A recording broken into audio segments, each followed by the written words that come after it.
Hi friends, welcome back to our channel PSR. Good morning friends ఈ వీడియోలో మనం అనంతపురం మార్కెట్లో ఈరోజు టాప్ టమాటా ధరలు ఎంత పడుతున్నాయో తెలుసుకుందాము. ఈరోజు డేట్ వచ్చేసి 4వ తారీఖు 8వ నెల 2024 సంవత్సరం. ఇక్కడ అనంతపురం మార్కెట్లో విషయానికి వస్తే ఇప్పుడైతే యాక్షన్ అయితే స్టార్ట్ అయ్యండి. ఇక్కడ అనంతపురంలో వచ్చేసి 7 గంటలకైతే యాక్షన్ స్టార్ట్ అయితే ఇంకా ధరల విషయానికి వస్తే ఇప్పటి వరకు జరిగిన యాక్షన్ ప్రకారం 50 రూపాయల నుంచి 360 రూపాయల దాకా కొనసాగింది టాప్ ధర.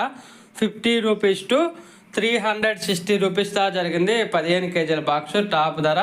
ఇంకా యావరేజ్గా ప్రతి ఒక్క రైతుకి ఎక్కువగా దొరుకుతున్న ధరలు వచ్చేసి 150 రూపాయల నుంచి 300 రూపాయల వరకు అయితే ఎక్కువగా పడుతున్నాయి. 150 రూపీస్ టు 300 రూపీస్ వరకు అయితే పడుతున్నాయి టాప్ ధరలో మా అనంతపురం మార్కెట్లో. క్వాలిటీ బాగుంటే మాత్రం 250 రూపాయల పైన వేస్తున్నారు. ఓకే ఫ్రెండ్స్, వీడియో నచ్చితే లైక్ చేయండి, షేర్ చేయండి, కామెంట్ పెట్టండి. అలాగే మన ఛానల్ కంటిన్యూగా ఫాలో అవ్వండి. Thank you for watching.